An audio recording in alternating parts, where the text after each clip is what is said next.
Dentro de las situaciones de regulación de nuestro cuerpo humano, un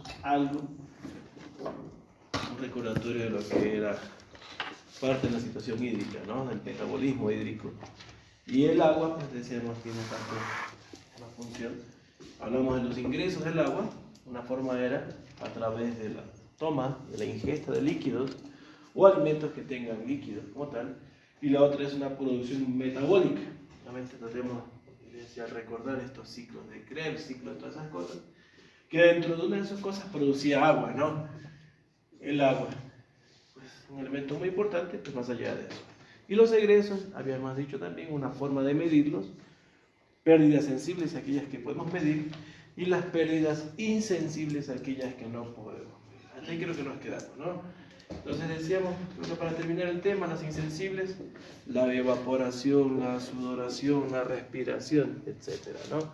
Formas de perder de agua, no las podemos medir, pero existen cálculos matemáticos que se aproximan dependientes de variables como son la superficie corporal, como son el peso. ¿Saben lo que es la superficie corporal? Más o menos, ¿no? Bien. Nosotros tenemos varias formas de hacer cálculos matemáticos dentro del cuerpo humano, ¿verdad? Una de ellas es lo que ustedes muchas veces aquí el doctor le dice, ¿cuánto pesa? 50 kilos, ok, la dosis dice es 50 por 100 miligramos, ¿no? Entonces digo, la dosis es 100 miligramos por kilo día. Entonces digo, 50 por 100, ¿cuánto me da? ¿Seguro de 500? 5.000 miligramos y eso divido para, no sé, se me ocurre 3 tomas. Entonces divido 5.000 para 3, ¿cuánto da?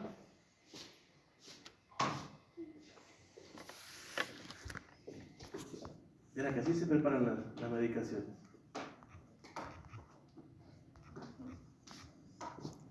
Para 3, 1,6 dice. ¿Cuánto? 1,6. No, debe ser 1,6.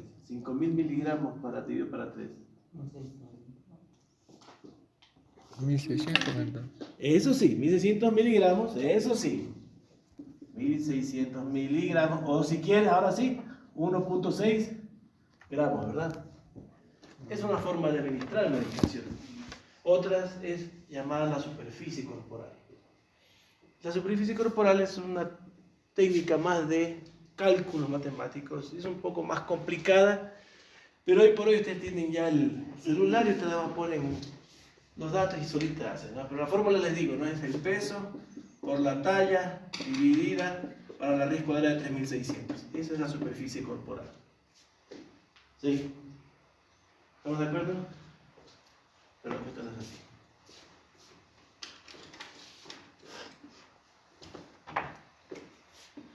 Así es. Peso por talla dividido por 3.600 y de eso la raíz cuadrada, y eso nos determina la superficie corporal. ¿Qué significa la superficie corporal? Como que nosotros, en vez de medirnos así de manera lineal, nos extendiéramos totalmente y nos da un cálculo aproximado de la superficie corporal. Entonces, por ejemplo, yo veré que mi superficie corporal, según mi peso, que son 100 kilos, más mi talla era un 82, ya creo que me he encogido, dividido para 3.600 y todo, la superficie corporal me da un aproximado a mí, me parece que es 2 metros cuadrados. Si no me equivoco, se da en metros. Entonces, por ejemplo, vamos a hacer el tuyo. ¿Cuánto pesan? ¿Cuánto? 60. Ponle 60 ya. ¿Mides 1,70? ¿Está bien? No inventando. Estás bien colaborador hoy día. Sí, yo sé, vamos. ¿Cuánto da? Vamos, a ver, ahora sí saca el celular. ¿Qué te pasa? ¿Estás bien? No te veo risueña como siempre ni sonriente. La hora está fea, el día está feo, pero vamos a ponerle ganas, ya. Vamos.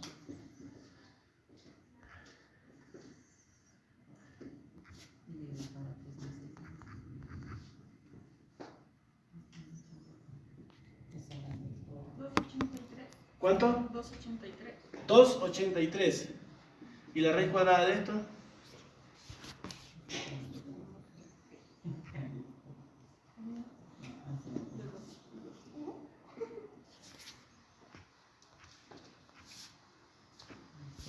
16,82. ¿Cuánto?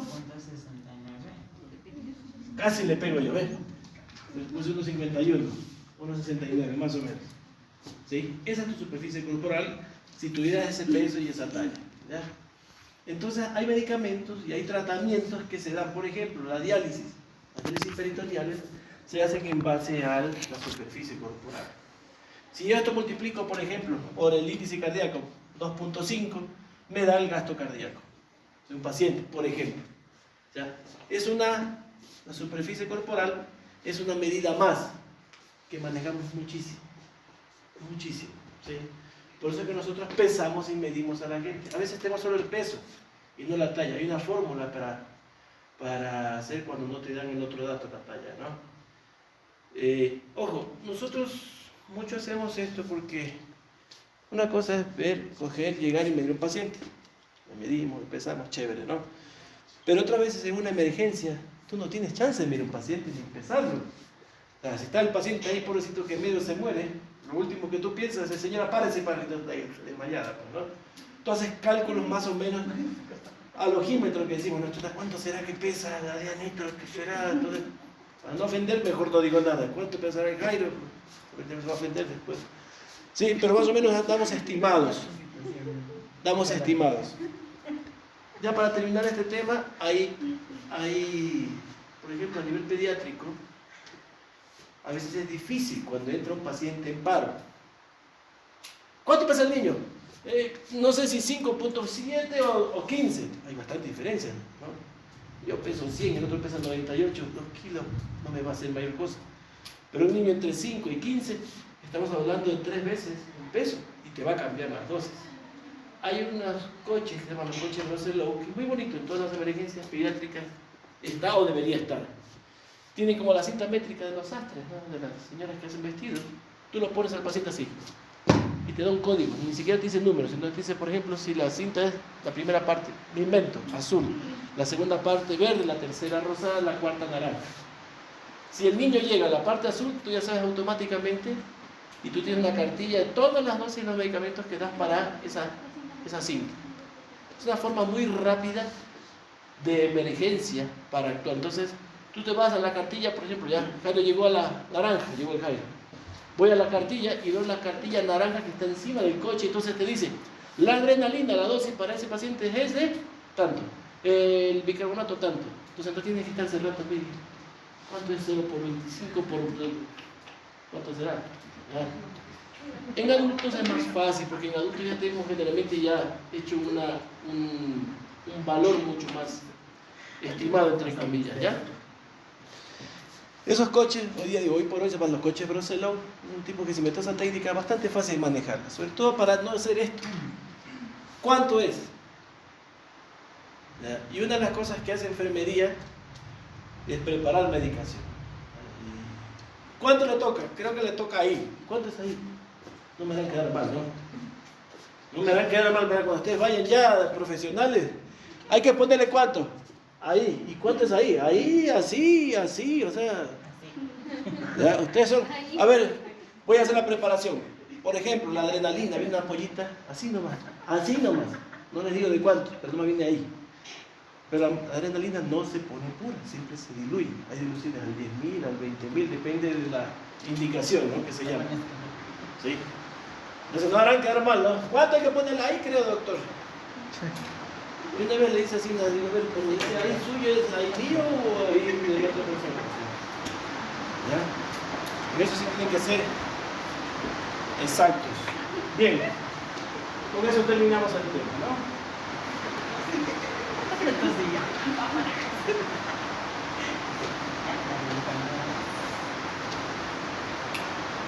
Vamos ahora a lo que es el equilibrio ácido-base.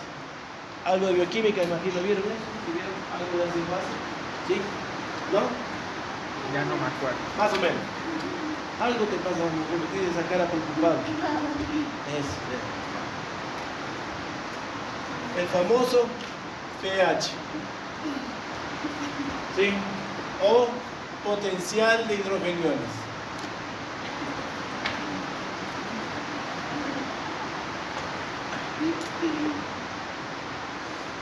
El potencial de hidrogenio no es más que la cantidad de átomos que puede ceder el hidrógeno a una solución. Cuando cede muchos átomos de hidrógeno, una solución se vuelve ácida, y cuando pierde muchos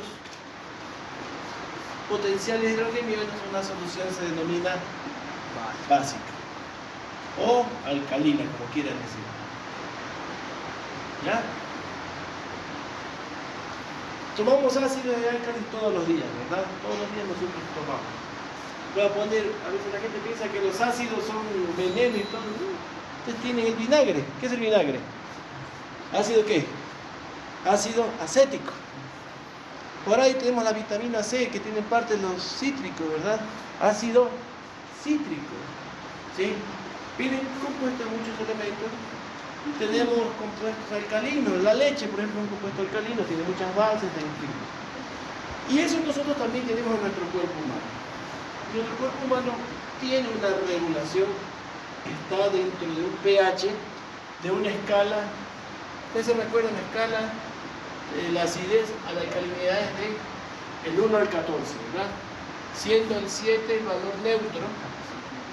Mientras más se acerca al 1 es ácido, mientras más se acerca al 14 es básico. Nosotros medimos acidez, alcalinidad de la sangre, de la orina, de la saliva. Nosotros medimos mucho el fluido. El pH vaginal, ustedes han escuchado esas propagandas que dicen, no, mantente un pH vaginal en un no sé cuánto regulado para evitar las infecciones y todo, ¿no? Entonces por ahí tienen ustedes elementos de aseo vaginal que regulan el pH. Anteriormente muchas damas se hacían su aseo con vinagre, por ejemplo. Cogían, preparaban diluciones en una solución, no sé exactamente, no sé cuánto, pero ponían un poquito de vinagre y ponían agua, y con eso hacían su aseo genital, para tratar de mantener un pH ligeramente ácido a nivel vaginal. Miren, ¿verdad? Como una pequeña aseo. Por eso a veces yo cuando les escucho en las propagandas dice jabón con pH básico para tu salud. Y mi idea es que mi pH esté ligeramente ácido. Si yo le pongo eso, ¿qué pasa? ¿Perdón? ¿Por qué? Muy bien. Porque en el pH ácido, ¿qué pasa? Los bichos, teóricamente, no viven muy bien.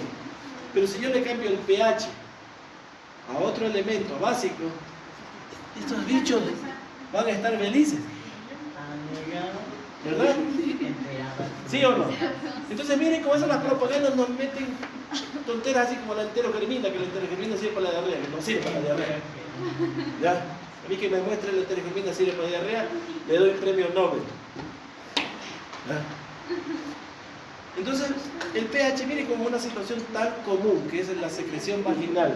Se necesita esto, tanto así que ustedes conocen, por ejemplo, ¿no? Uno de los métodos de prevención de embarazo es a veces medir la acidez o la alcalinidad del pH vaginal, y dependiendo de los días del ciclo, hay unos días que está más alcalino, más básico, y entonces, por ejemplo, esos son los mejores días para la concepción, porque obviamente esa alcalinidad le va a dar una mejor sobrevida al esperma, por ejemplo, ¿no? No es un método efectivísimo, igual que el método de la filancia en el moco, en fin, métodos naturales. Pero en fin, si la secreción vaginal, la secreción salival, la secreción lagrimal, todas se pueden medir el pH, pues también la sangre. Y eso es un examen muy rutinario. Es un examen muy rutinario que nosotros hacemos, sobre todo en unidades que tienen cierto nivel de ser medianamente críticas o críticas, ¿ya?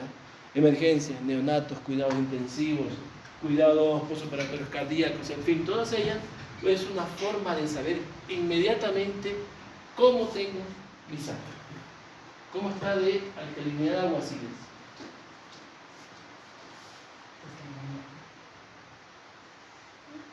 La sangre, quiero que acá miren, la sangre promedio, no sé si pueden verla ya.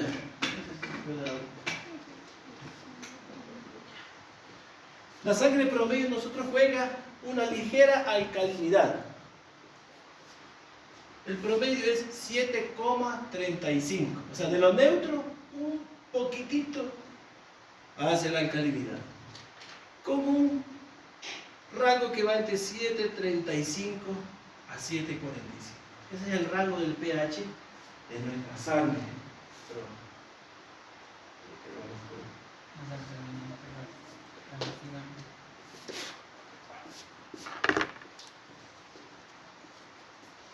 ¿7,35 a 7,45? Menos de 7,35 se considera acidosis, más de 7,45 se considera alcalosis. Es un rango pequeñísimo. Acá debemos del 1 al 14. Realmente. Nosotros, por ejemplo, con un paciente que tenga 7 de acidez de pH, o un rango que tenga 7,55 de alcalinidad, que ya se salió de esos rangos, el riesgo de muerte es alto. Un paciente que tiene 7, si tú no lo corriges de manera inmediata, tienes pocas opciones para salvarlo. Y estos son parámetros que son indicadores de morbimortalidad. ¿Sí? Tienes que hacer algo rapidísimo aquí. Primero descubrir por qué está así. Antes que actuar, primero descubrir por qué está así. Bien. La capacidad de dar hidrogeniones o ceder, dar o recibir una solución, depende de muchos elementos. ¿Qué tiene el agua?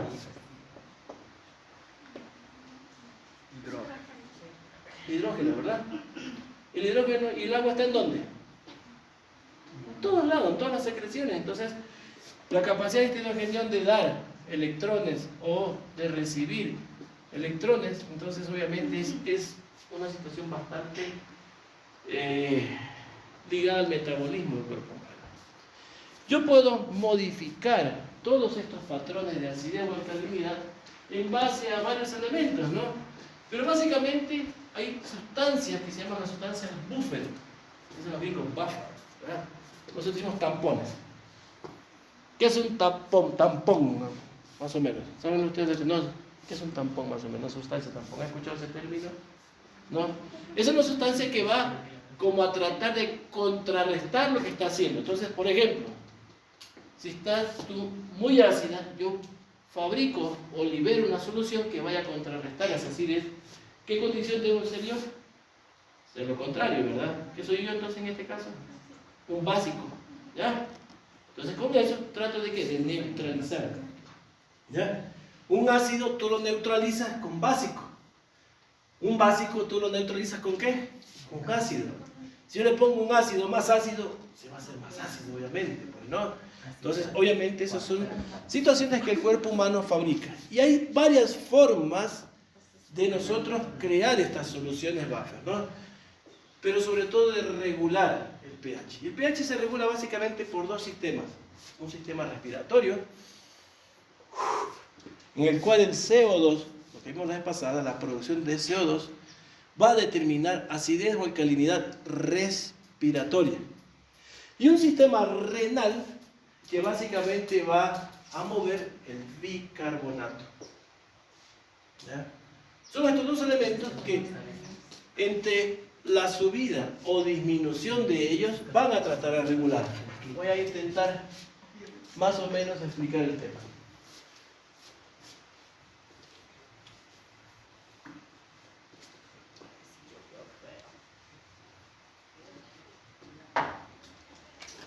pH, entonces hicimos 7,35, 7,45, ¿verdad? Es una sustancia normal. Vamos por la vía respiratoria y por la vía renal. Por la vía respiratoria, básicamente lo que hace trata de regular es el CO2. Cuando el CO2 aumenta, nosotros tenemos tendencia a la alcalinidad.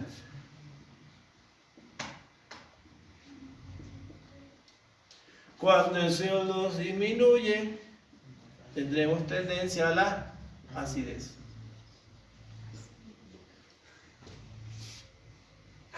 Gabriel. Vamos. El Angie le hace caso al productor. Vamos. Es que estamos hablando de que si tengo unos riñones malos. A que eso voy. Muy bien. Bicarbonato. El aumento del bicarbonato produce alcalinidad. La disminución produce acidez. Bien. ¿Elimino CO2? ¿Mi cuerpo elimina CO2?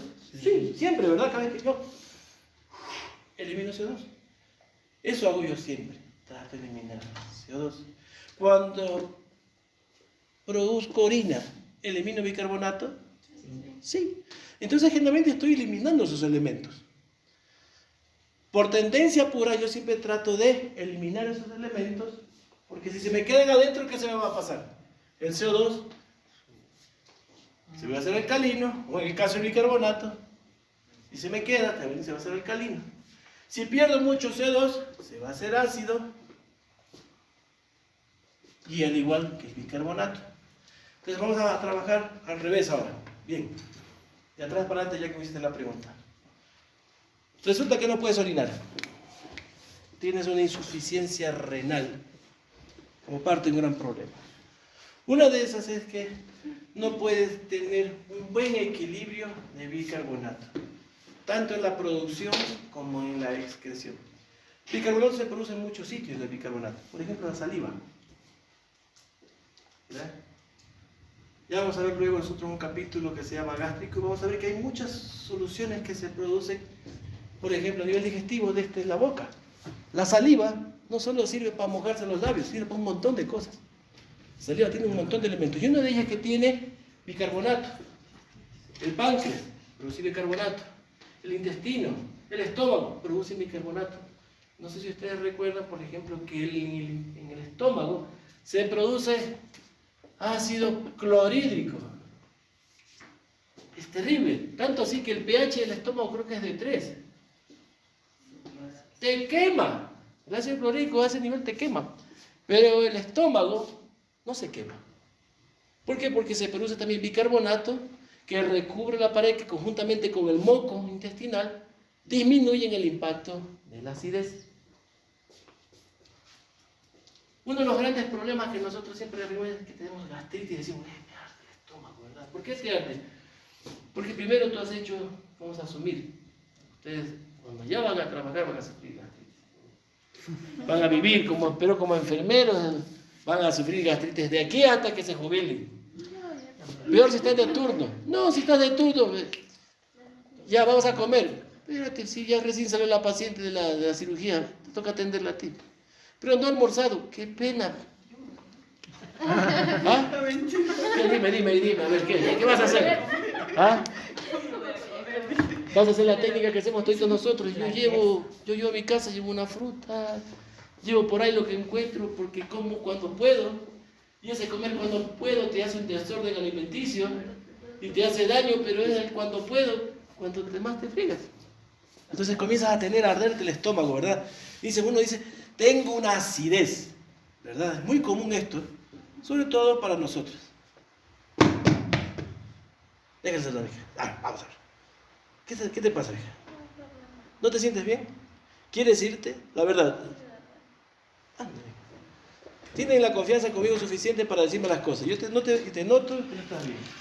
¿Ya? Necesitas arreglar el problema, hazlo. Dímelo nomás. Hay personas que se les nota muy evidente los problemas. La chica siempre es bien alegre. La entrada de viaje le pasaba. Bien. Entonces, cuando tú tienes una acidez estomacal, ¿ustedes qué han escuchado que le dan a una persona? Le dan por ejemplo, leche. ¿Está bien? ¿Qué tiene? ¿Y ayuda o no ayuda? Ayuda, no es lo ideal, pero ayuda. ¿Qué es la leche? Tiene un álcalis. En medicación le damos un antiácido, decimos, vamos a dar un antiácido. Uno de ellos es el omeprazol, que es un inhibidor de la bomba de protones, que es un protón. Química básica. Una cara.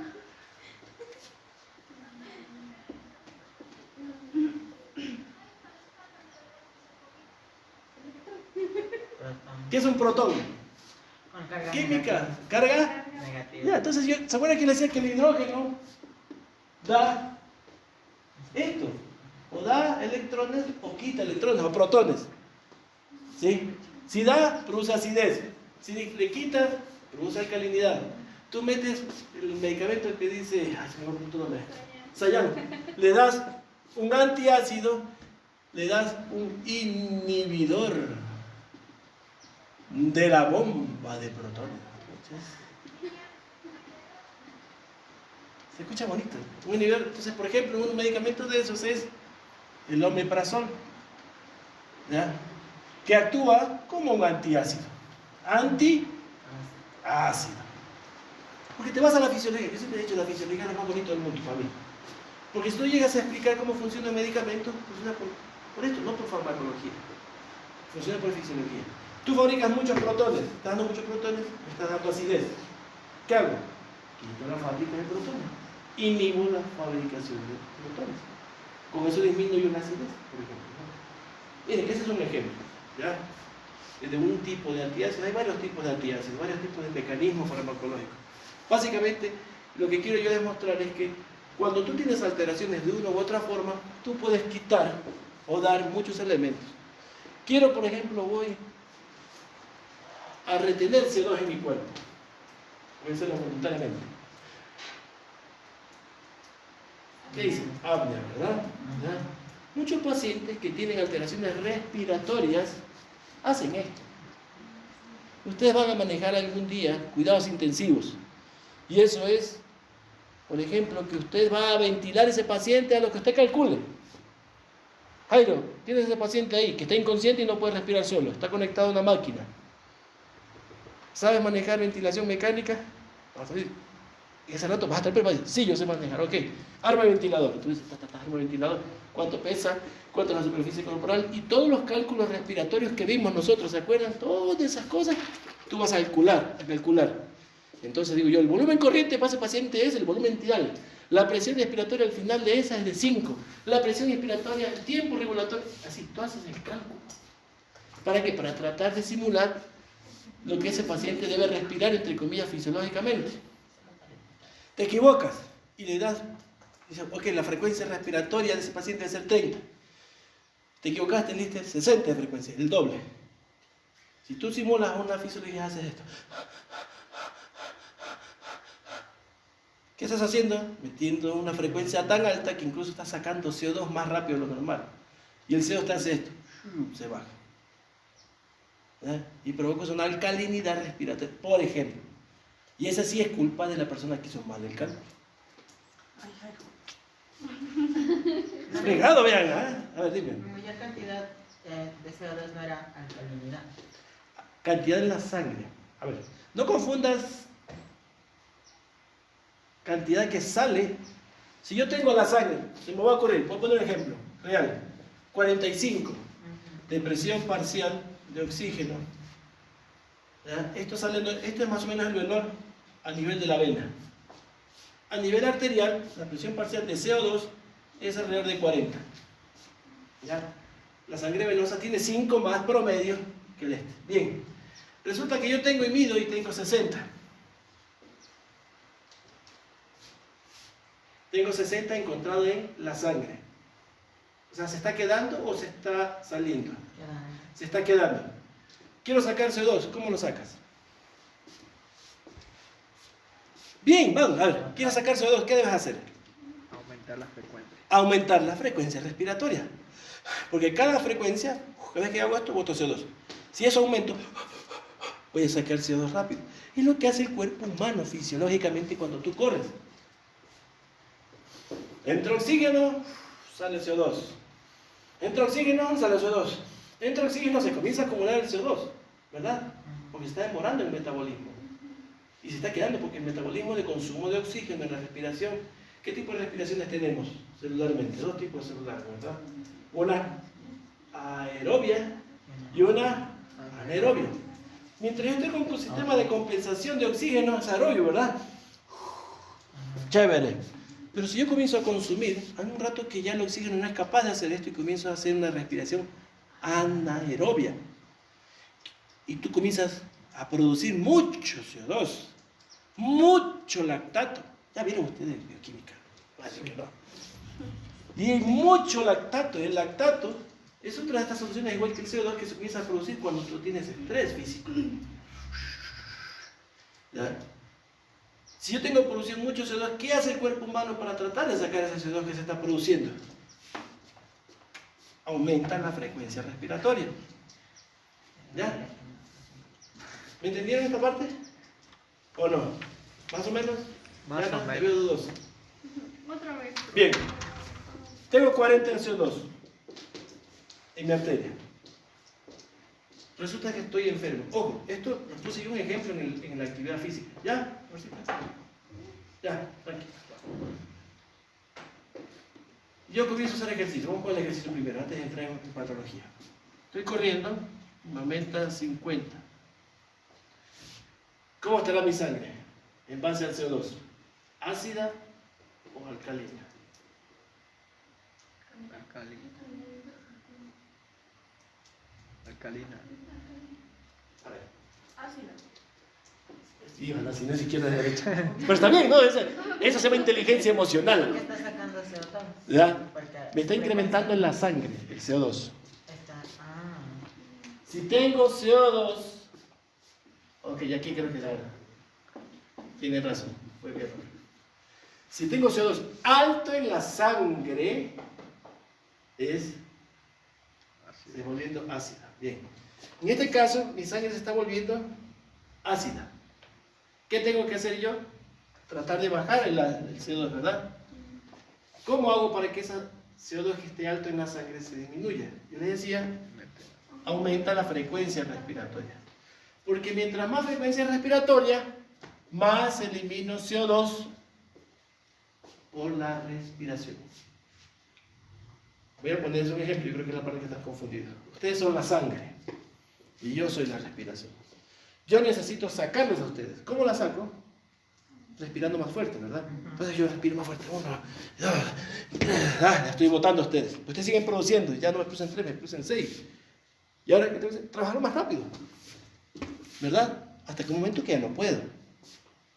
Un nivel alto de CO2 que provocaba a nivel de estímulo respiratorio un nivel alto de CO2.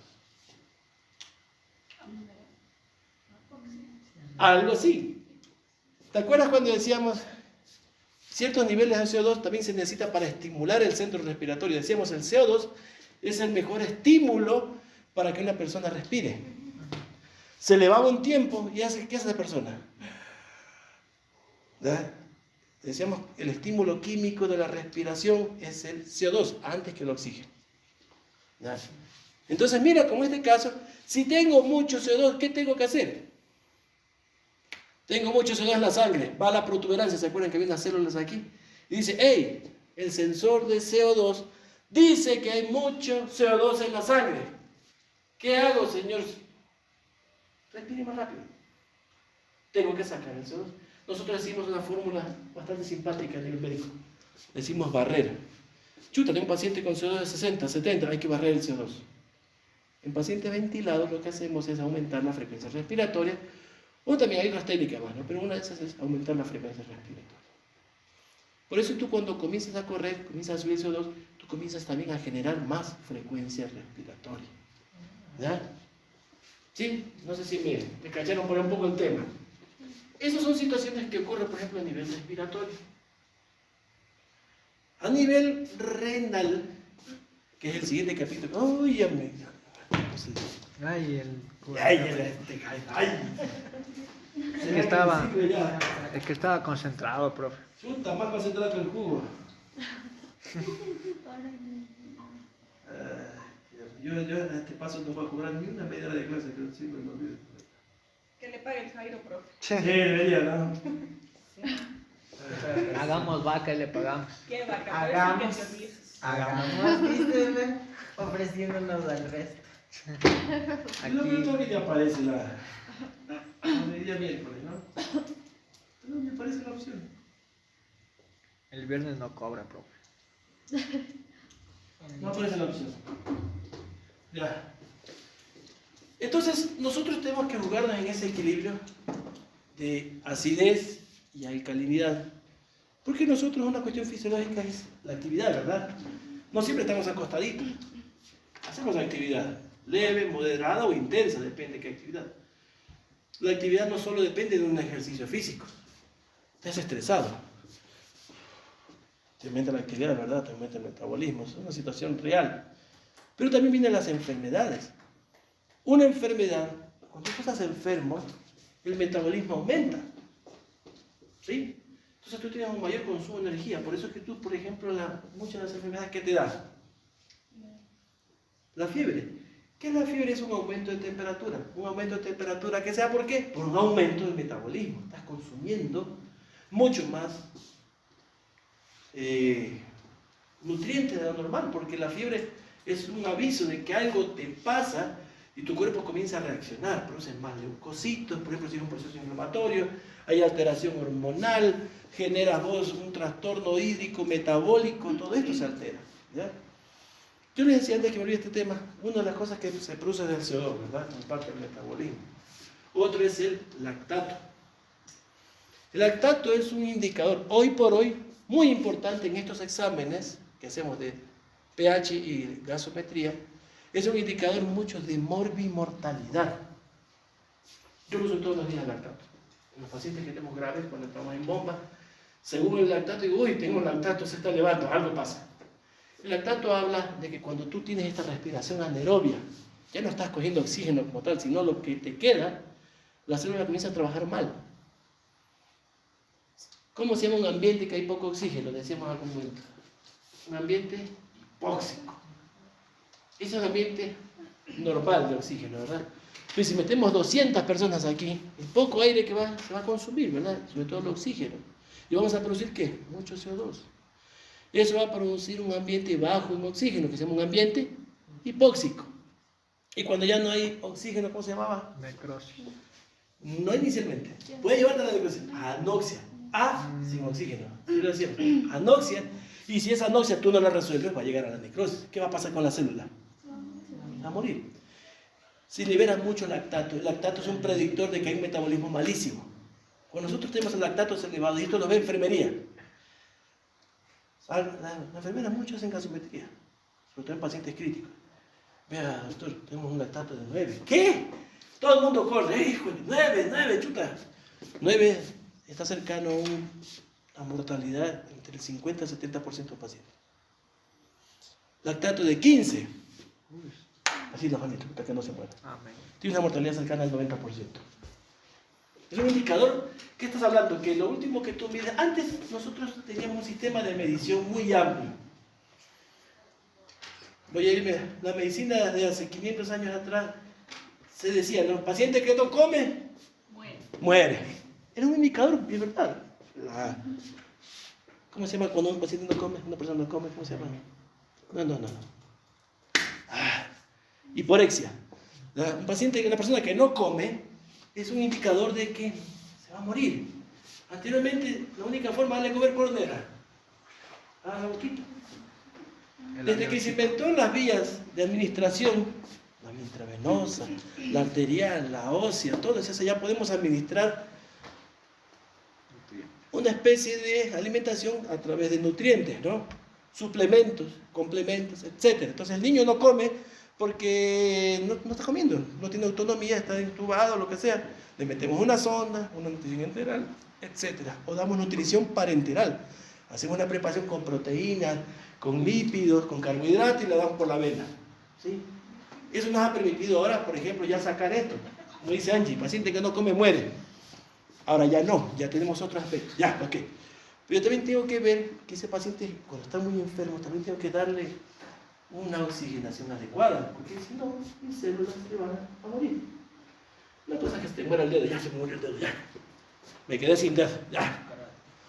Pero cuando esto es una hipoxia a este nivel, resulta que me cayó un martillazo y me lesionó los vasos y se me dañó el dedo. Ya, se murió.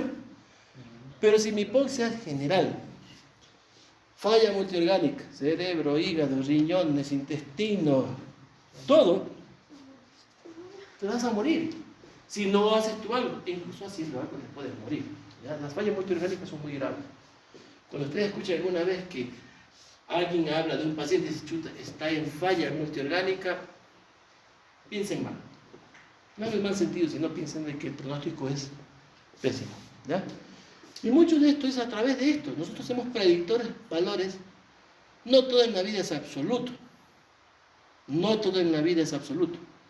Nos hemos tenido pacientes que hemos hecho un lactato de 15. Hemos hablado con la familia.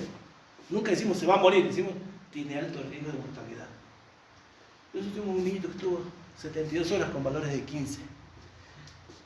Ojo, no era 15. La máquina solo te marca hasta 15. Los aparatitos sensores dicen máximo 15 lactatos. Pasado de eso, ya no te mide la máquina. Puedes tener 20, 18, no sé. 72 horas milagrosamente ese niño comenzó a mejorar y hoy por ahí anda ahí caminando. Tuvo alguna secuela neurológica sobre todo, pero vivió. Sí, por eso es que uno nunca también, la medicina es muy inexacta, pero hay estudios, ¿verdad?, que te dan unas probabilidades estadísticas. ¿Ya? Por eso me cae mal cuando dicen 9 de cada 10 recomiendan usar la pasta dental tal cual. A mí no me han preguntado. ¿Verdad? ¿A ti te preguntaron? No. Ya somos aquí. De 8 no nos han preguntado a 2. ¿Te preguntaron a ti? ¿Ya? Porque las estadísticas también pueden ser mentirosas. Mucha gente ajusta las cosas a su modo. Rapidísimo. Durante la pandemia, ¿qué hicieron para la pandemia? Vender alcohol y todas esas cosas. Bañarse con alcohol, bañarse en esa cabina de desinfección que no sirve para nada, ponerse vitamina C como a galones, tomar, me van a matar mi madre cuando diga esto, ese famoso magnesio, cloruro de magnesio, mamá tomaba, mamá. ¿Qué más? ¿Qué más hicieron? Y dióxido de cloro. Dióxido de cloro, Receta natural. ya, recetas naturales, en fin. ¿Qué cosa? Trago puro, o te ponías o tomabas, pero hacías algo, ¿verdad? ¿Cuántos de esos métodos fueron efectivos? Mascarilla. Y este fue desde el inicio. Y había gente, me digo, vuelvo a repetir porque a mí causaba tan impacto. Ya después, de los primeros 15 días, ya no había nada en la casa, porque vamos al mercado, Y viene la gente disfrazada con esos trajes así, ¿no? Guantes, botas hasta acá, unas gafas este vuelo, esta aquí, una escafandra, y con mascarillas de tela lavable. ¿Para qué servía eso? Ni para el polvo de la casa servía la mascarilla de tela lavable. Esta no servía. Esta no servía, ustedes saben muy bien. Esta lo usamos de una forma más para evitar que nosotros vaya saliva, el fluye que sale dispersado hacia el resto de personas.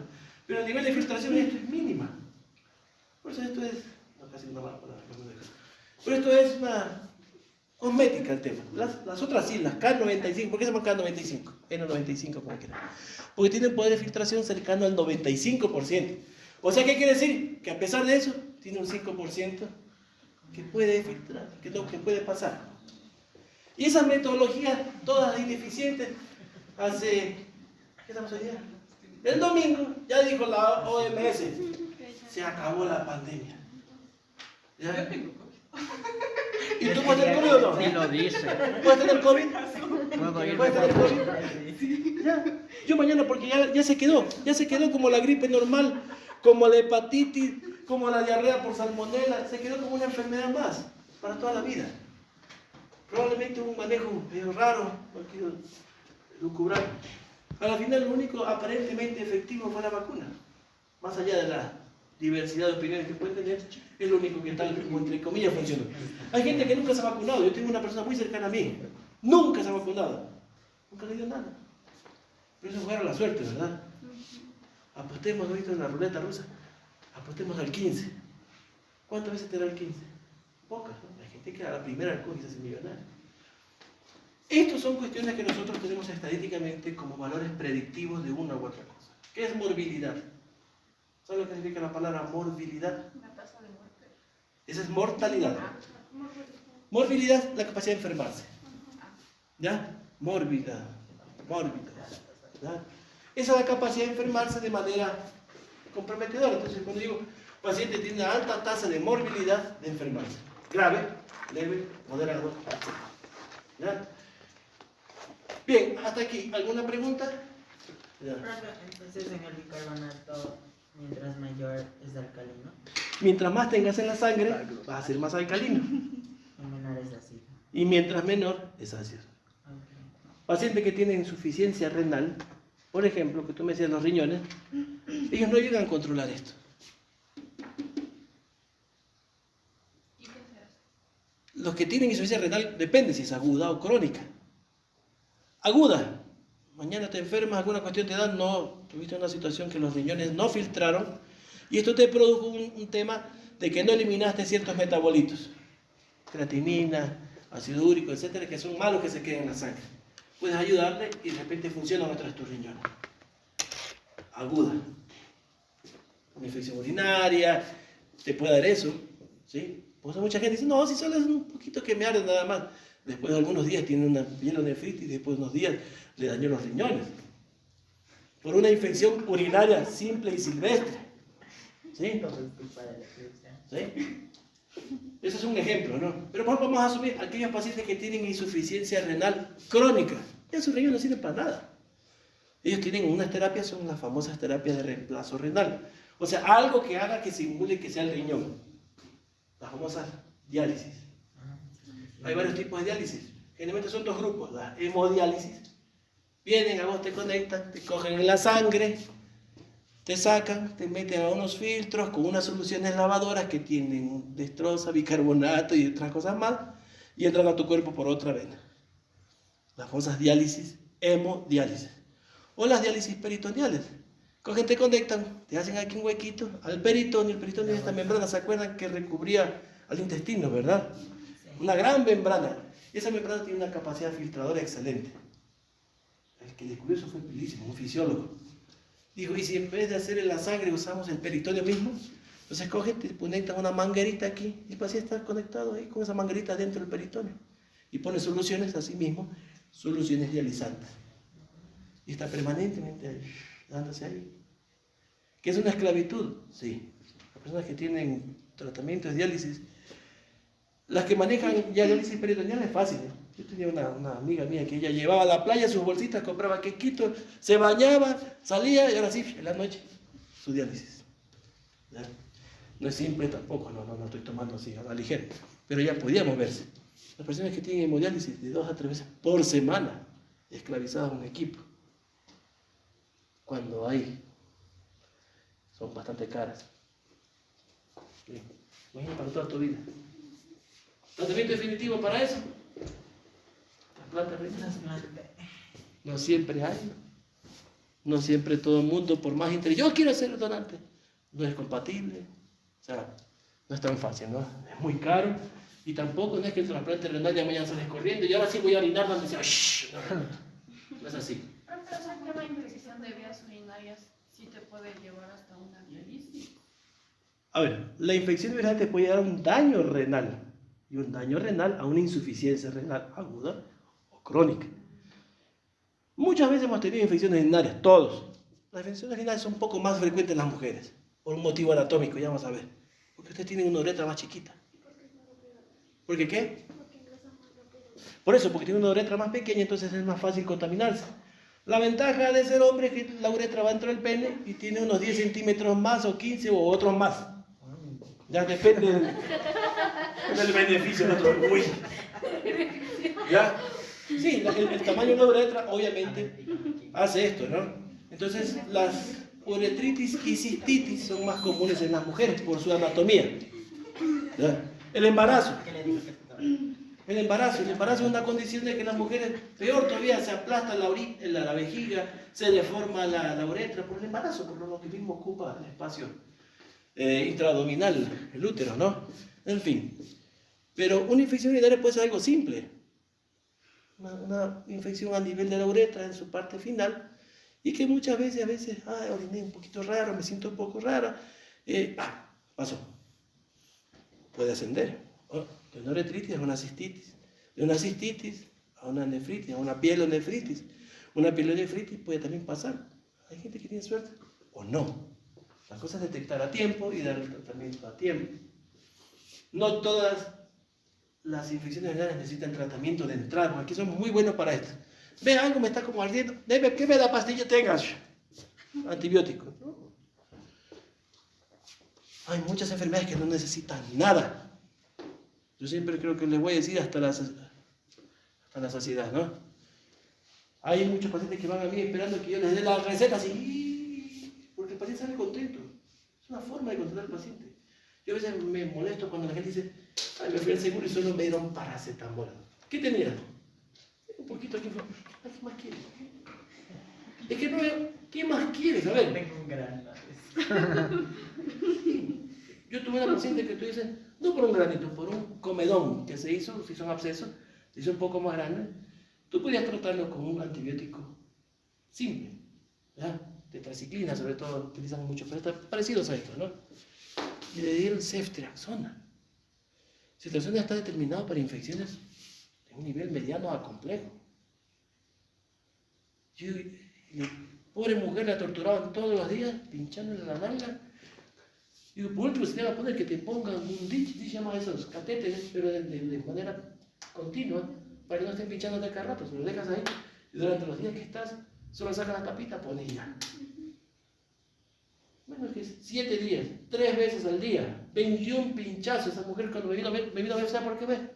Porque tenía el glúteo así, se le hizo un absceso glúteo.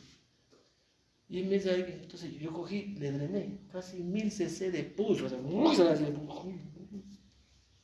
pobre mujer quedó con un hueco así permanente.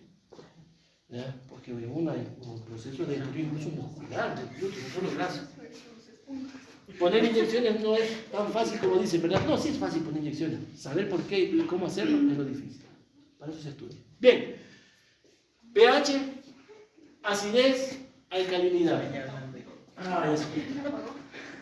A ver, ya. Mi corazón para... Yo les subí a ustedes en la plataforma.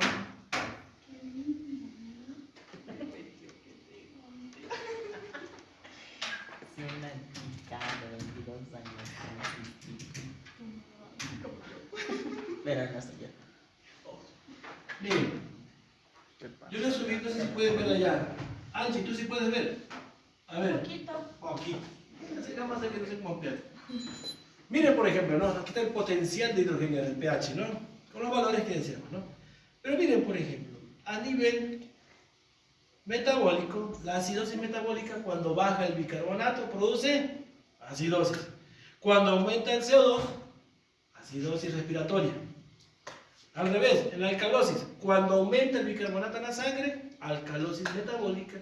Y cuando disminuye el CO2, alcalosis respiratoria. ¿Ya?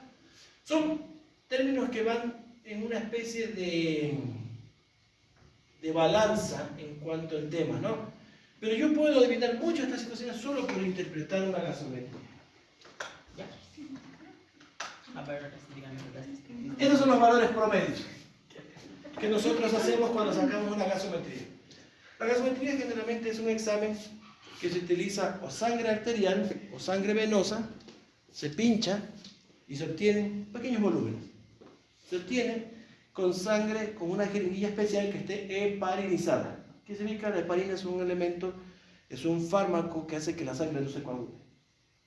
¿Ya? Yo uso heparina todos los días para el sistema este, porque si tú sacas la sangre y en qué tiempito poco se te coagula, ¿verdad? La heparina hace que no se coagule la sangre. Bueno, así, estos son los valores, miren por ejemplo, ¿no? Ya tenemos el pH, el CO2, por ejemplo, en arterial y en venoso. En venoso es más alto el CO2. ¿Se acuerdan? Salen los tejidos y ahí se elimina, ¿no? El PO2, ese es el valor en sangre arterial y en sangre venosa, porque aquí se consume, ¿se acuerdan? La arteria lleva harto oxígeno, ¿verdad? Los glóbulos rojos de la arteria. Entrega al tejido, ¿qué entrega? Oxígeno. Se queda con menos. Entonces el venoso obviamente tiene menos.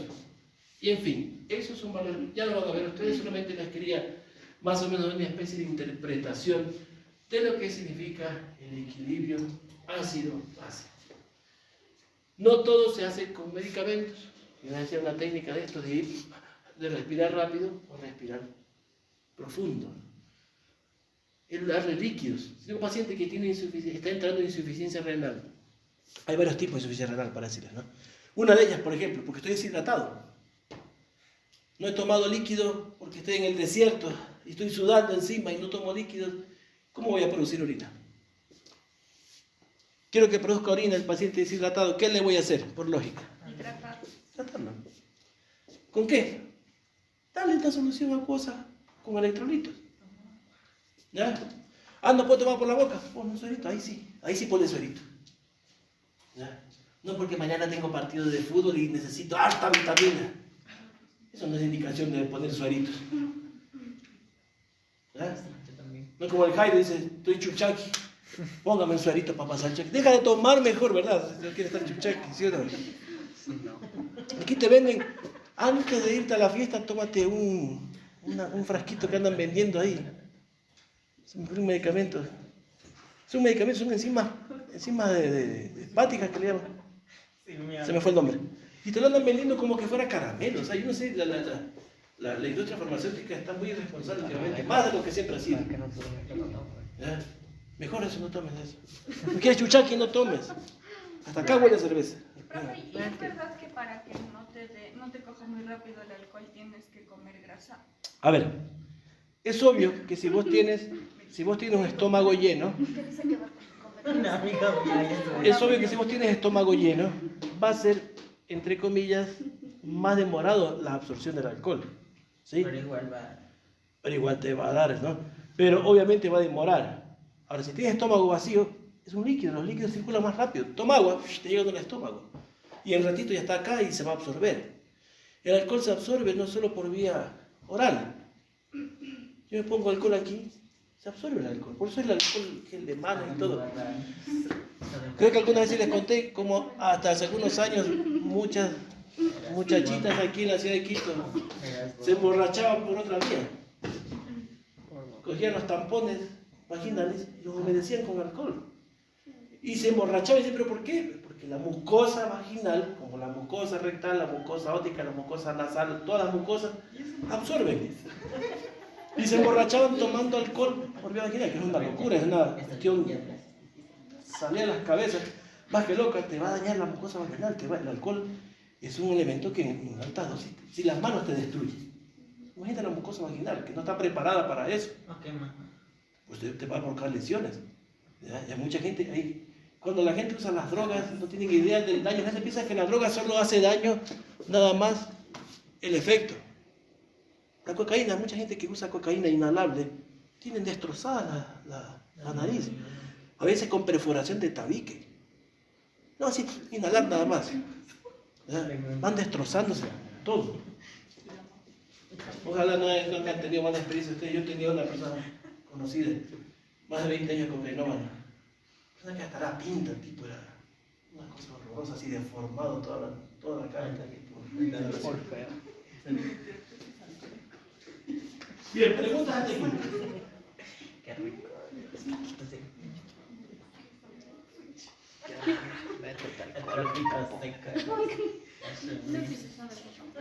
No utilizar tapones. Y se te viene la cabeza. Entonces, a ver, Jairo, tómate una de Switch y podemos estar hablando de eso. Bien. Yendo un poquito más al tema, aparte de los valores de gases que están ahí, la gasometría, que sacan los pH y CO2, bicarbonato, oxígeno, hoy por hoy tienen más, se han incorporado más datos. Hoy día los nuevos gasómetros tienen información sodio, potasio, hematocrito, hemoglobina, o sea, contenido arterial de oxígeno. Es un mini laboratorio, es un examen muy útil y es rapidísimo. Pincha, coge, mete el aparato, un aparato viejito, en 3 minutos ya tiene un resultado. ¿Ya? Y te habla así, ¿ves? Rapidísimo. Hoy por hoy existe, yo me acuerdo, los primeros aparatos eran como una refrigeradora y mucha. Hoy por hoy hay un aparatito que parece una laptop. Una laptop, ¿cómo está? ¿No han visto esos factureros que llaman? Los que van a las tiendas y cobran así con un aparatito así largo. ¿No se han visto ustedes? Como para las tarjetas, así parecido. Coges, salgas, metes un cartucho ¡pum! Y tienes ahí en 2 minutos. Parecía al glucómetro un poquito más grande. ¿Ya? Incluso también de glucosa también está aquí. Glucosa, lactato. Es un equipo bastante portátil. Muchas gente que tienen emergencias portátiles tienen el equipo ahí. Muchas ambulancias, ¿verdad? Entonces no es difícil desde el punto de vista obtener resultados. La interpretación, necesitas algo de conocimiento como todo y para dar tratamientos inmediatos, ¿no? Mucho puede salvar la vida. Mucho puede salvar la vida. Profe, ¿Sí? el QR de la segunda hora, de la que no hay. ¿Qué hora es? Una asistida. A ver. No hay, No vale. Juguemos a que estés. no aparece No parece. Juguemos a que estés. testigo, ¿no? A este paso yo no voy a cobrar nada, ¿te gustó la clase? No aparece ni siquiera, quizá aparece el registro. El anterior no apareció tampoco. Sí, me habla, la verdad. Sí. Pero mira, Eso no con fíjate cuando tú me dijiste, al inicio cuando dije, ahí recién apareció, mira. O sea, como que ya pasó. Hasta se me ponen los ojos rojos. Me pareció de las 16, 17 horas.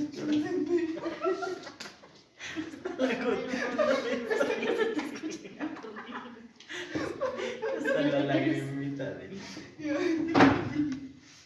Ya, ok.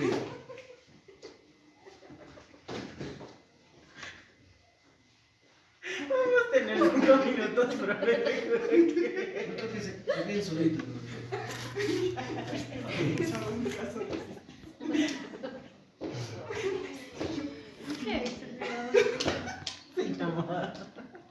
Se llama AU. ¿Qué? Tienes que hacer esto. ¿Qué cosa? ¿Ya? Ese tapón. ¿Qué Por es? si acaso, chicos, a ver, vamos. ¿Hicieron los deberes? ¿Sí? ¿Qué deber? Qué chiste. Bien, fisiología renal. Vamos específicamente a esto. Ok, vamos a dirigirnos ahora a nuestro exclusivo, uno de los sistemas excretores. Ya, Angie.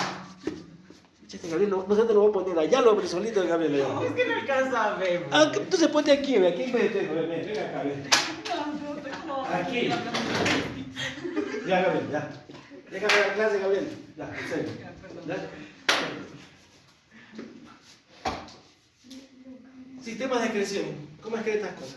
Uno de ellos es la orina, otra forma de excretar algo. Las heces, otra forma de excretar. Sudor, lágrimas, saliva, las mucosas, en fin. Hay muchos sistemas de excretar. Hay muchos sistemas de excretar. ¿Qué es la excreción? Botar alimentos que no te sirven. Probablemente a veces botamos algo que sí nos puede servir. Por ejemplo, el sudor. ¿Qué estamos botando? También estamos botando agua. ¿El agua nos sirve? Sí, pero probablemente en el exceso eliminamos agua. Una de las formas. No es que no nos sirve el agua, pero estos elementos que no nos sirven. De antemano yo no soy muy partidario de ciertas terapias por el principio un poco, para mí, descabelladas. No porque creo que estén mal esas personas, sino porque creo que el cuerpo humano, si desecha algo es porque no quieres. Si tú botas la basura de tu casa es porque no te sirve o no. Ah, resulta que tengo unos pollitos ahí, reciclo para los pollitos, entonces la comida, ¿verdad? Eso es otra cosa. Pero si tu casa tú vas a comenzar a acumular ahí lleno de cáscaras de plátano, de latas de atún y todo, algún rato no vas a poder estar bien, ¿verdad? ¿A qué voy yo? Porque hay de estas terapias alternativas, por ejemplo, la orinoterapia, ¿no? He conocido un par de personas que hacen esto. Desde el punto de vista fisiológico, no comparto porque es un desecho. Por algo el cuerpo lo bota. Pero bueno, hay gente que le da unas propiedades a la orinoterapia fantásticas. Respeto, no comparto. ¿Verdad? Son sistemas de excreción. Nosotros podemos medir muchas formas de excretar cosas. Ya que hablamos del alcohol, así como se absorbe rápido, tú también lo eliminas. Cuando ustedes están al día siguiente en el famoso chucheque, hacen ¡ucha! A 2 kilómetros le vuela a uno, ¿verdad? Y estás eliminando alcohol por la vía aérea, en la exhalación. Tanto así que hay métodos... También se elimina. ¿Perdón? Por gas también se elimina. Claro, se volatiliza. El alcohol, una de las cosas que tú haces alcohol, cuando te pones alcohol, tengo aquí, voy a ponerme alcohol, me pongo y todo el ratito se evaporó, se volatiliza. Es un producto muy inflamable y a la vez muy volatilizable. El alcohol que usamos, ¿no? El industrial, el 70%. ¿Ya? Cuando tú tomas el alcohol pasa lo mismo, por eso una de las partes de eliminar es el famoso aliento alcohólico. Tanto así que vos te para un policía y si quieres saber si está alcoholizado, el alcocheck, que es un aparato, un sensor, que mide la cantidad de alcohol exhalado. Este va preso. Gabriel, ¿ya hasta cuándo, Gabriel? Vamos. Por eso no conduzco yo. Por eso no manejo, dice. Vamos a ver un sistema de excreción exclusivamente dentro del punto de vista fisiológico que nos ayuda a eliminar muchas cosas. Si es verdad que el aparato urinario, anatómicamente el aparato urinario, ¿qué corresponde? Los riñones y las vías, ¿no? Vejiga y la uretra, ¿no? El aparato principal excretor del cuerpo humano no es el único, pero nos ayuda mucho. ¿Y a través de quién? De la producción de orina. Los riñones producen orina. ¿Sí? La orina es un producto final.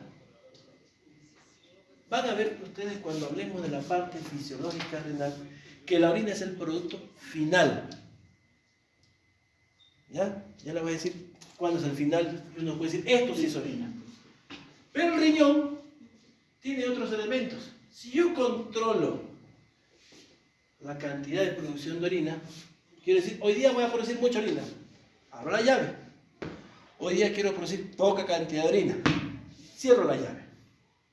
Eso ayuda a mantener un equilibrio hídrico. Los riñones sirven mucho para mantener un equilibrio hídrico. Tomé mucho líquido. Abro la llave. Riñón. Saca más líquido. Tomé poco líquido. No te vayas. Necesito agua que se quede. Regulación hídrica. Como no tenemos agua pura, tenemos sodio, potasio, calcio, magnesio. Regula también los electrolitos. Regulación hídrica, electrolítica. En la orina se pierde bicarbonato. Se pierde sistemas tampones, sistemas buffer. Si abro mucho, si cierro mucho, pueden quedarse o vaciarse. Hago también un equilibrio, lo que hablamos, un equilibrio ácido metabólico, ácido básico. Entonces miren cómo solo por eliminar orina ya tengo algunos factores de regulación. Hídrico, electrolítico, metabólico. ¿Sí? En la cuestión de pH. Al regular esos tres, regulo otro montón de funciones.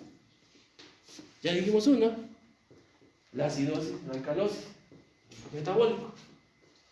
¿Qué más puedo regular? Si yo tengo dentro de mis vasos sangre y la sangre tiene harta agua, si tiene poca agua, el volumen será menor, mi presión puede estar baja. Si tiene al revés mucho volumen de líquido, mi presión puede aumentar. Esa es una forma, una regulación de la presión arterial. Pero ya vamos a ver más tarde que también en el riñón hay unas células especializadas que ante ciertos estímulos hace esto. Vasoconstricción, vasodilatación. El riñón tiene esa hormona que es capaz de controlar el movimiento de los vasos. Miren, ¿ya?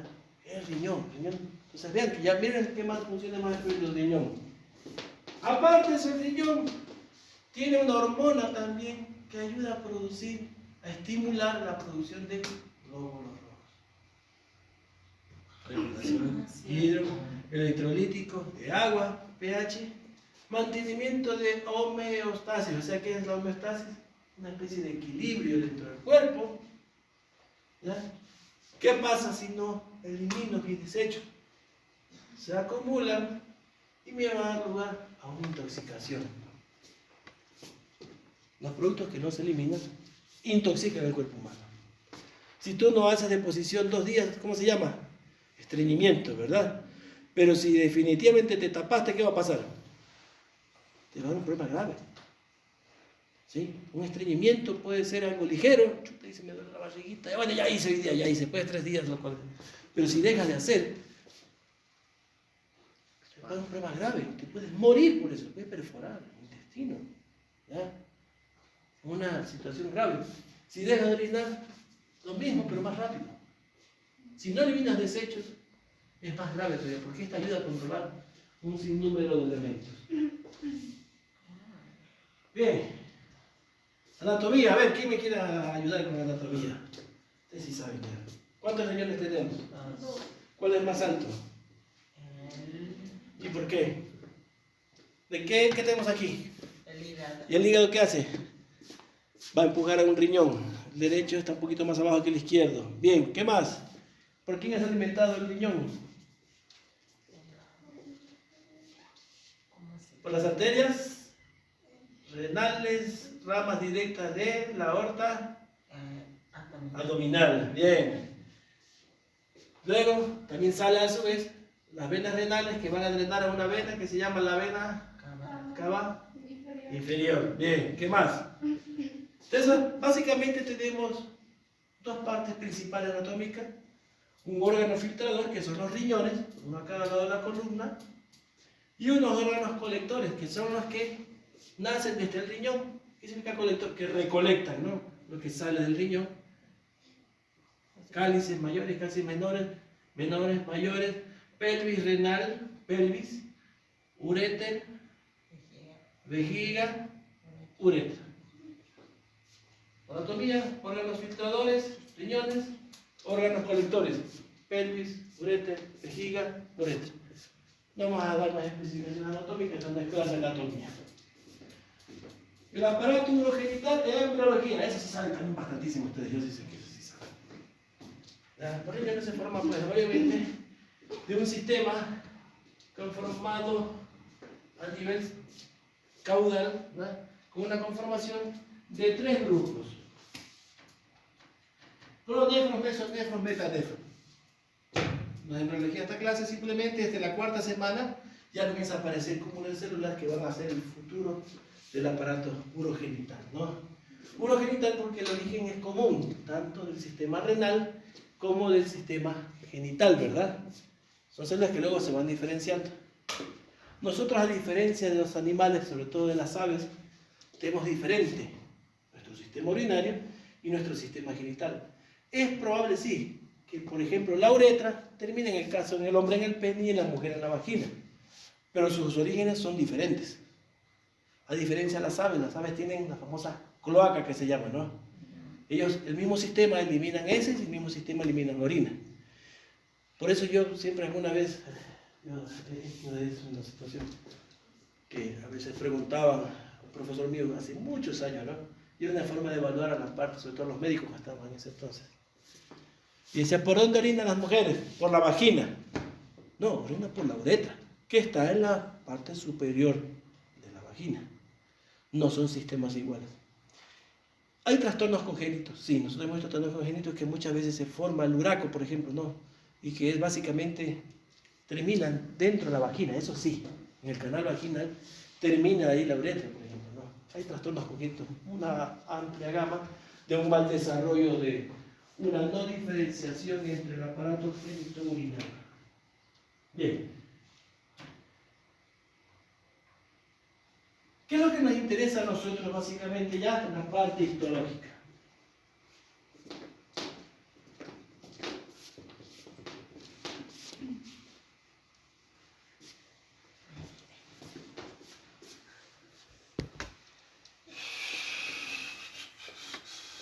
En esto sí nos vamos a detener un poco.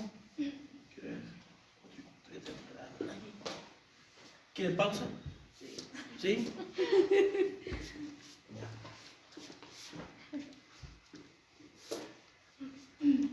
Tenemos 5 minutos, ¿ya?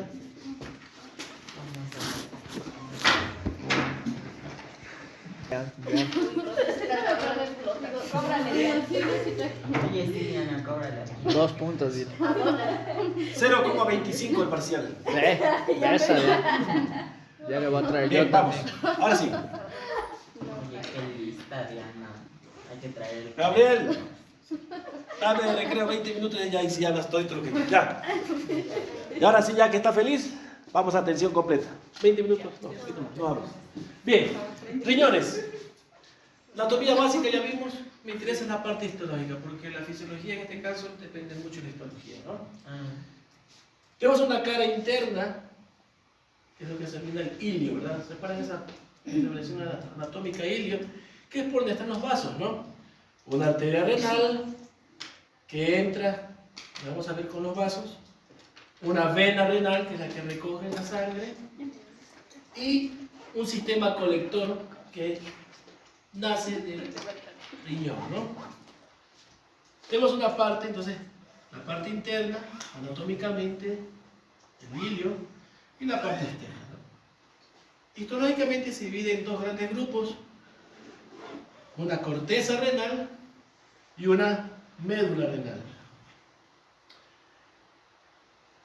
La distribución básicamente de los vasos es algo parecido como el pulmón. ¿Se acuerda cuando venía así el pulmón, verdad? Este era el alveolo, venía un capilar arterial y este tenía relación, ¿verdad? Este daba oxígeno y sacaba CO2, había la relación alveolo capilar.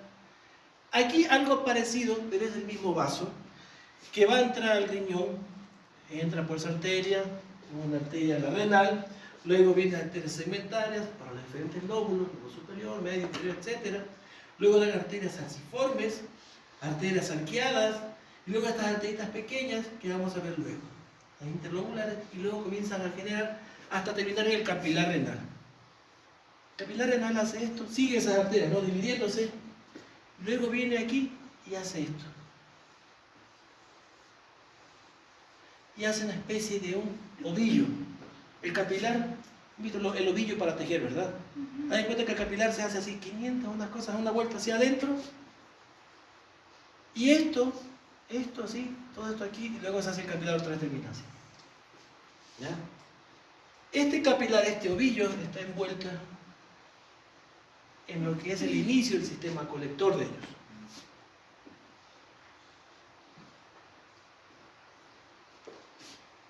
Desde aquí ya comienza un proceso de filtración. Aquí el capilar se va tan fino. ¿Se acuerdan que los capilares terminan dando qué cosa? Aquí hay poros, ¿verdad? Que van a las células en general, ¿no? Acá hace lo mismo, pero termina esto como una especie de una copita. Esa copita recoge ese primer filtrado por ahí. ¿Ya? Vamos a quedarnos ahí inicialmente.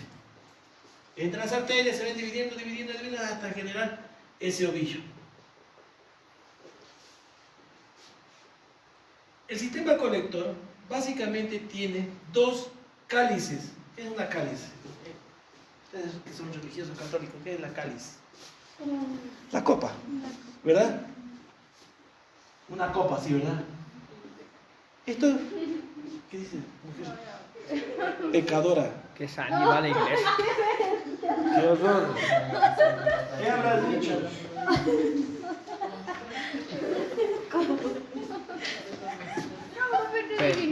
Peligro con la de... Sí, peligro. Ok, entonces tenemos, vamos de atrás hacia adelante. El ureter entra al riñón, forma esta estructura ensanchada que se llama la pelvis renal.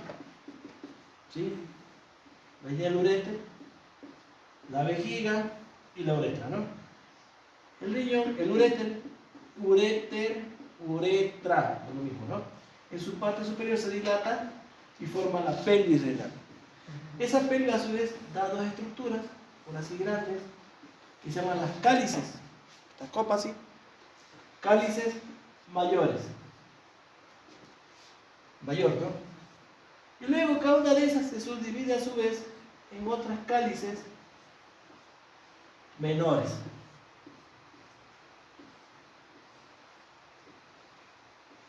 ¿Ya? Al final de cada cáliz menor termina, vamos a hacer una cáliz menor, termina una porción de tejido renal que se llama la pirámide renal. Ya vaya porque no sé si pueden ver muy bien de allá. ¿Ya? En la zona medular, ven aquí, pelvis, cáliz mayor, 1, 2, y las cálices menores. ¿Sí? ¿Estamos de acuerdo? Las cálices menores. Si ven que en cada cáliz, en cada copita, termina un triángulo de esto, ¿verdad? Una pirámide, una especie de pirámide de tejido renal. Al final de cada vértice de eso, vamos a ponerla así, esta pirámide, está la cáliz menor, ¿verdad? Esto está cribado. Está perforada, porque por ahí sale el líquido de un conducto, se llaman conductos colectores. Ahí terminan. ¿Ya? Ahí terminan los conductos colectores. Los conductos colectores terminan en este vértice, en la cáliz menor, para luego ser conducido a la cáliz mayor, para luego irse a la pelvis, etc. Hasta ahí estamos de acuerdo. Y nos quedamos nuevamente con las famosas conductos colectores. ¿Ya? Vamos a quedarnos los conductos colectores.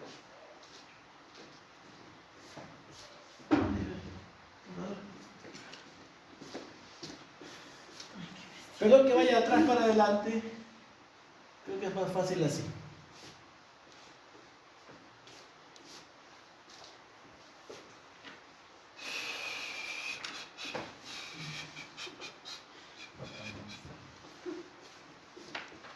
Ya. Nuevamente. Entonces ahora llegamos a los conductos colectores, ¿verdad? Que terminan en el vértice de la papila, ¿verdad? Este conducto colector se llama así porque colecta los conductos que salen, que es más o menos así.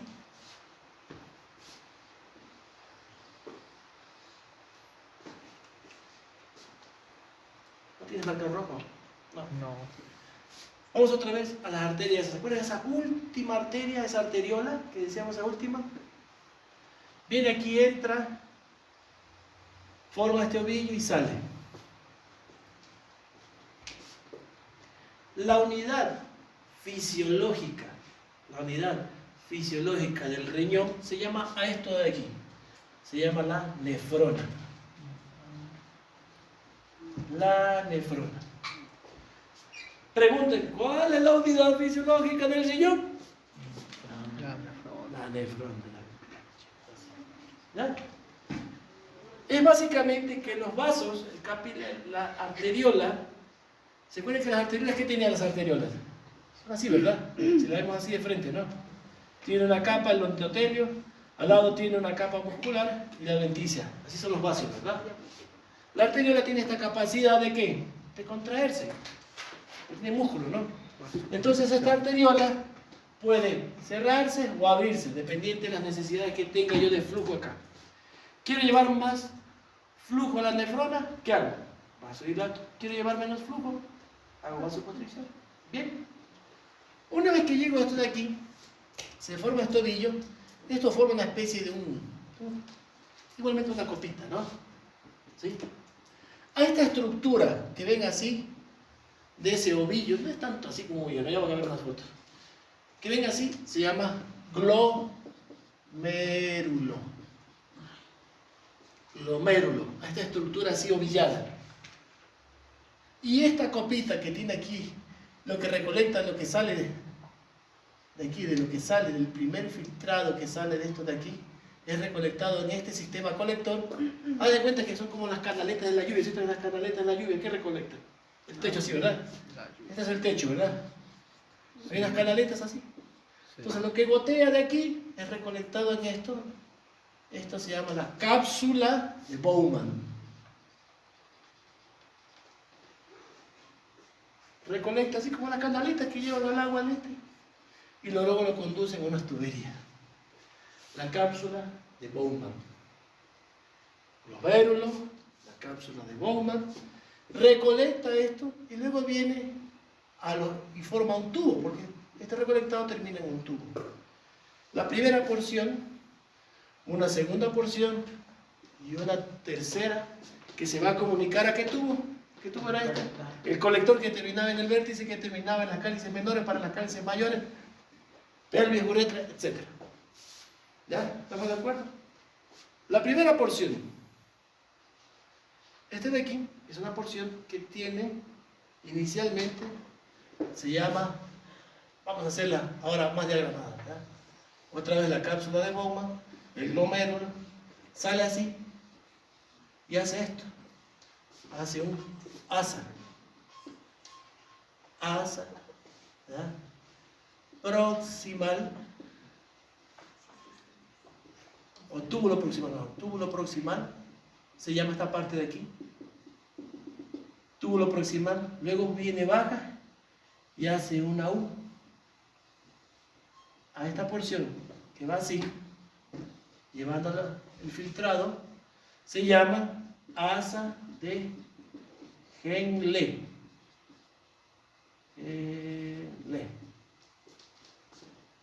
Una porción descendente y una porción ascendente. Luego va esta parte donde se denomina, si hay un túbulo proximal, debe haber un túbulo distal. Y de ahí este se une al tubo colector, donde se van a unir lo mismo de aquí, pero de los otros más, ¿no? A ese tubo colector, que termina en la papila a través de esa lámina cribosa.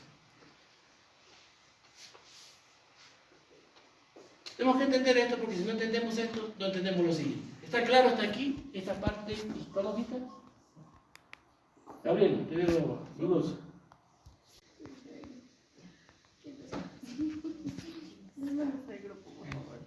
Hay algo se ve, ¿no?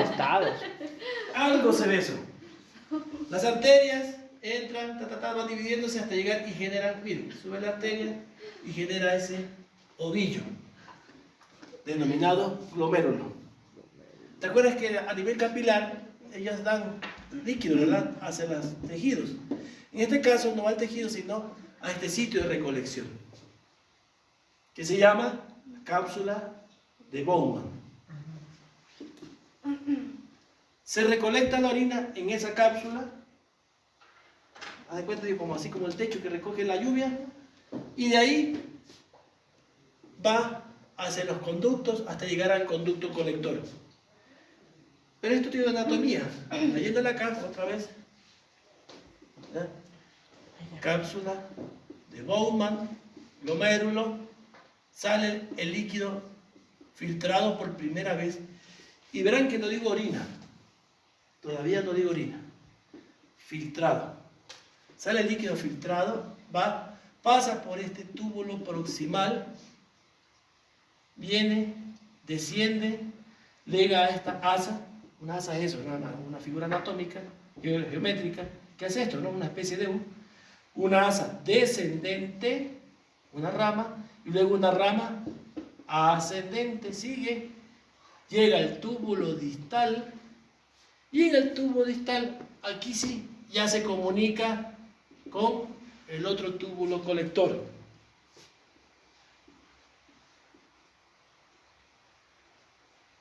Filtrado, reabsorbido, secretado. Cuando se une aquí, por fin, con el tubo colector, ahora sí ya le puedo llamar orina. Por eso hasta aquí yo no le he denominado orina. ¿Sí? Y ya voy a decir por qué.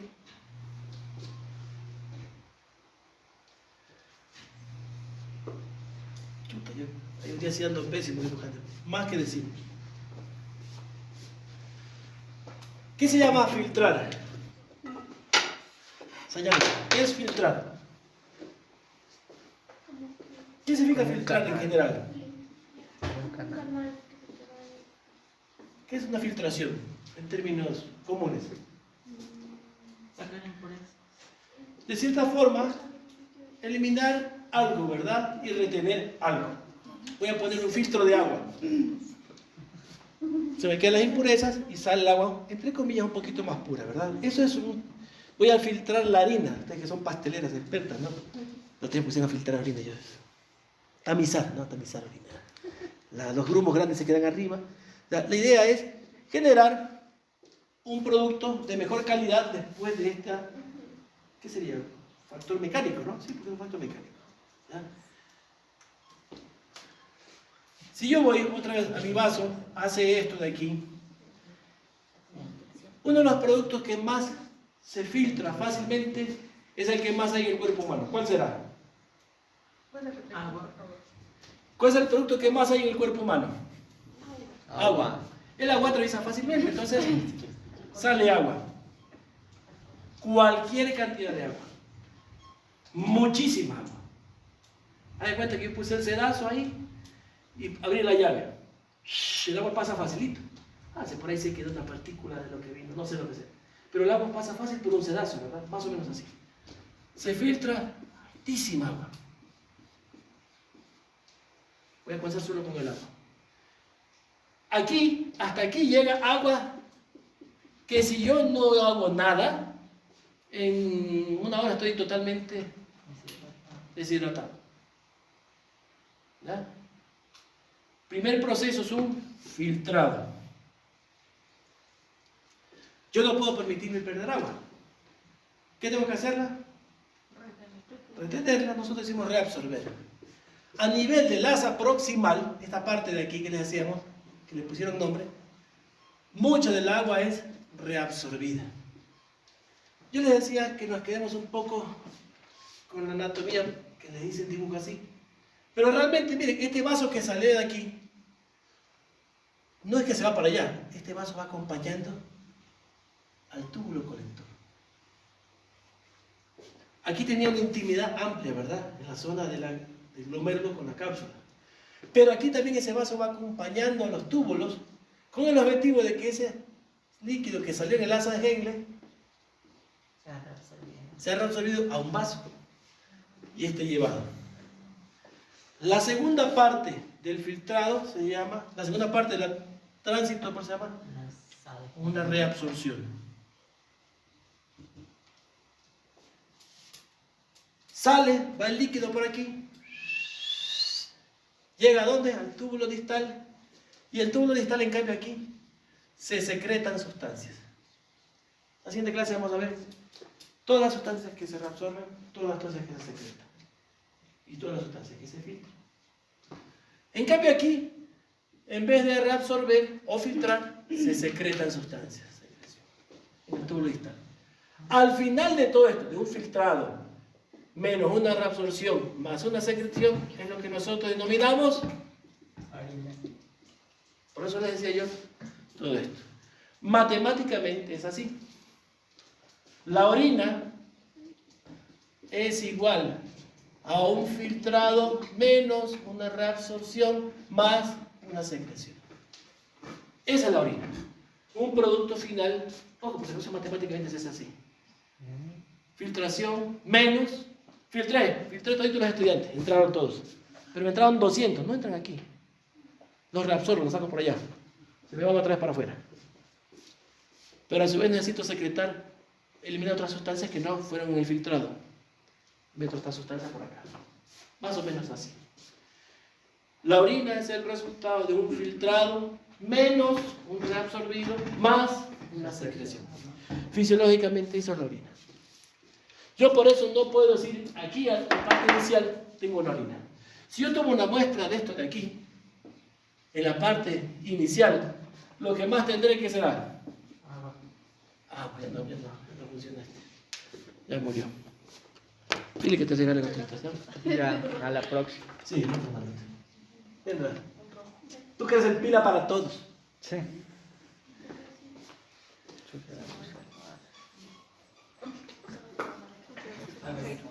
Compro otro ya. No.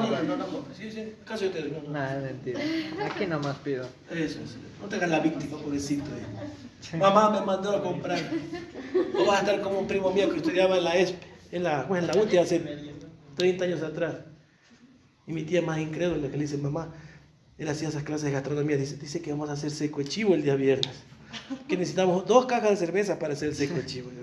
Y mi tía le creyó, pero te dice, se va a chupar, ese no va a hacer seco de chivo. Buena técnica, Bien, ya, 5 minutos más y nos vamos. Ok. Entonces, ahora sí quiero que vean, ya bien bonito, ya no tan feo como estaba ahí. Entonces miren otro de los vasos, ¿no? Miren cómo el vaso acompaña, forma ese vaso, esa arteriola, decíamos antes, tiene músculo, ¿verdad? Depende de las necesidades, se abre más, se abre menos y filtra más soluciones, ¿no? Filtra, coge la cápsula de Bowman, sale. Y miren aquí cómo va acompañando. El primer túbulo, ¿cómo se llamaba? Túbulo proximal. Sigue acompañando el vaso, miren, vean. Acompaña el vaso. Asa de Henle, rama descendente, asa ascendente. Sigue. Túbulo. Y ahí siendo el colector. El colector va cogiendo de un montón de lugares, pues se llama colector porque colecta. ¿Y termina en dónde? En la papila de esta pirámide renal. ¿Termina en dónde? En un cáliz menor, luego recolectado el cáliz mayor, luego la pelvis, uréteres, vejiga, uretra. Pipí.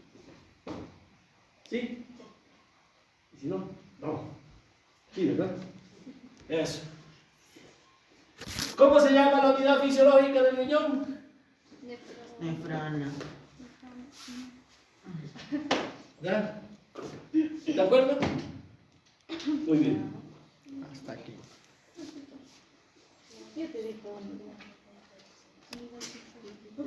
Aquí un esquema un poco más de chocho. Miren otra vez, miren. El glomérulo, la cápsula de Bowman. Quiero que vean esquemáticamente este un poco más acertado. Miren cómo sigue el vaso. No es que terminó y se fue. Pasó, hizo el este y sigue. Y ahí miren la relación que tiene. Porque se acuerdan, ¿qué va a pasar en la enlace proximal? Se va a reabsorber mucha agua. De todo el agua que se eliminó. Ojo, aquí también se elimina glucosa.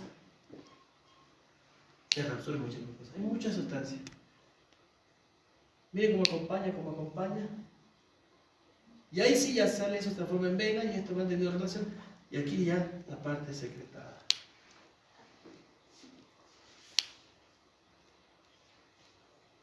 Hasta peor te la cambiar. Uy, esta. Pero... Parece las calles de Quito, ¿verdad? A Izquierda, derecha. laberinto. Pero básicamente esta, ¿no? Glomérulo, cápsula de Bowman, proximal, asa de Henle, distal. Aquí lo que me gusta es las flechitas, ¿no? Las flechitas iniciales que son filtrado. Luego reabsorbido. Miren cómo sale, ¿eh? Sí. Y luego las verdes, secretado. Al final, orina. Su dibujo me gusta más. El cáliz mayor, ¿verdad? Bien. ¿Qué? Nos quedamos ahí. ¿Ah? ¿Qué dice, mujer? Que quiero otra hora más, bro. ¿Quieres? Vamos, yo tengo propio, no tengo nada que hacer. Pero solo a ella. El Jairo dice que quiere. Ok.